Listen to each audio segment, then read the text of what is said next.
Hi boys and girls, this is Miss Bannon and I'm going to show you how to correctly do your drops in the bucket while you're at home. So number 1 on your paper is probably going to look a little bit different. It's going to have you counting your hundreds, tens, and ones. And when you do that, I always want you to start with your hundreds. Today we're going to look at a bar graph though. So the white bar stands for the number of boys and the black bar stands for the number of girls. So I'm going to get my highlighter just like we do in class sometimes, and I'm going to read our question. It says, which grade has the fewest kids?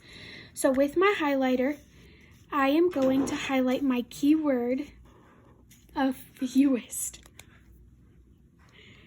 You should know that fewest means the smaller number. Okay, so if we're looking at our kindergarten, this bar goes all the way up to 12, and then the girl bar goes all the way up to 11. First grade boys has 14 and 11 girls. Over here though, our second grade bar is the smallest. And remember I told you that fewest means the smaller number. So second grade would have the smallest number of students. Okay? Looking at number 2, that is always our money problem. So I'm going to start by doing my hairy money. We're going to worry about the bills in just a second. So here is our brown copper coin, and you can see that that says 1 cent, and that penny is going to get a dot. We have 1 dime, and that dime gets 2 hairs. Remember, 1 hair stands for 5 cents. And then this coin down here is our nickel, and a nickel is worth 5 cents, so he only gets 1 hair. Now I'm going to go back and I'm going to start by counting my bills. So 5 plus 5 gives me $10. I'm going to draw my decimal because that separates my bills from my coins, and then I'm going to count my coins. So 5, 10, 15, and 1 more would be 16. And then I have to go back and add my dollar sign, and that's 1S with 1 line through it. Okay, looking at our geometry, we're looking at 3D shapes today. So this is like a block, this is a basketball, and then this is like a triangular pyramid. So all you have to do is match your picture to your word. And that one was pretty simple. So cube, cube, a ball, that's 3D is a sphere, and then we have our triangular pyramid. Number 4, I'm going to just skip that one because it's pretty self-explanatory. All you have to do is fill in your blanks, and these are the words that you use. You only get to use those words 1 time though. And there is an extra word. So you can see you only have 2 blanks with 3 words, so you won't use one of those words. Okay, so in 2nd grade, we have learned halves, thirds, and fourths. Any other fraction other than those we have not talked about. When we have the same number on the top and the bottom, we know that that is the same as 1 whole. So when Johnny started out with his pizza, he had 3/3 or 1 whole pizza. It says, I ate blank of it.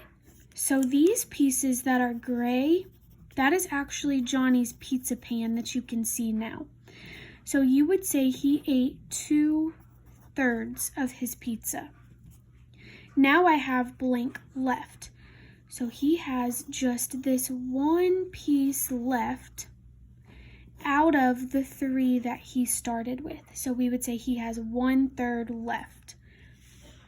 Okay, moving on to number 6. Number 6 is a little more difficult because these are our 3-digit addition and subtraction problems. So what I'm going to have you guys do at home is solve these problems on the back. So I don't care if you divide your paper up, you can divide it into 3 separate parts and do your questions on the back, or you can even use a scratch piece of paper.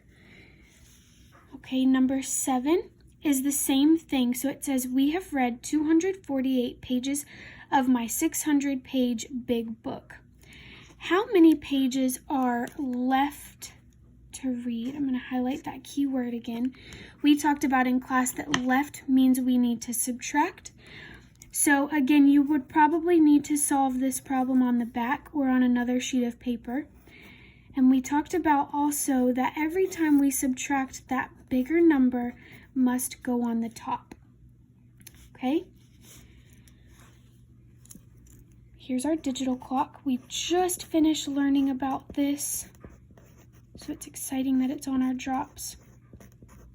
Okay, so our question says, in 10 minutes, it will be blank.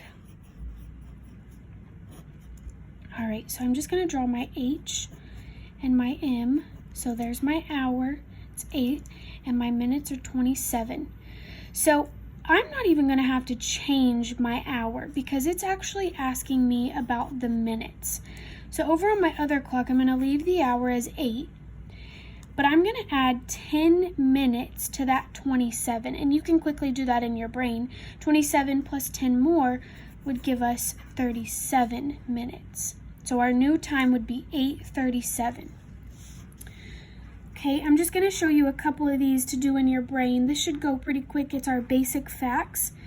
So I would start by saying 9 plus 5 is 14, and 14 plus 4 more gives me 18. That's how I would kind of break this apart. So 7 plus 7 gives me 14, and then 14 plus 4 more is 18. And I'm going to show you one more. 5 plus 5 is 10, and 10 plus 8 is 18. Okay, I'll let you try those other ones by yourself. Now looking at number 10, this is always going to be our measurement. So here's our ruler, and we're just starting to learn about measurement this week. So on your ruler, you have these big numbers. So it's 1, 2, 3, and this ruler is actually broken. It stops at 6. Miss Bannon has filled in these little half marks just to kind of help you. And if you want to do that on your paper, you can too. So in between 1 and 2, we would have 1.5. In between 2 and 3, we would have 2.5. And if you kept going, I just filled in those little half marks. So we're going to measure this paintbrush. So it starts at 0, and the tip of that paintbrush goes all the way to this little dash. Okay? And this is in between 4 and 5. So right in between 4 and 5, we would get 4.5. So we would fill in, it is 4.5. And if you want to, you could say inches long. All right. So you should be familiar with this because we do our drops in the bucket in class, but I just wanted to show you a quick little video of how you would do these while you're at home. And I hope this helps while you do your packet this week. Talk to you guys soon. Bye.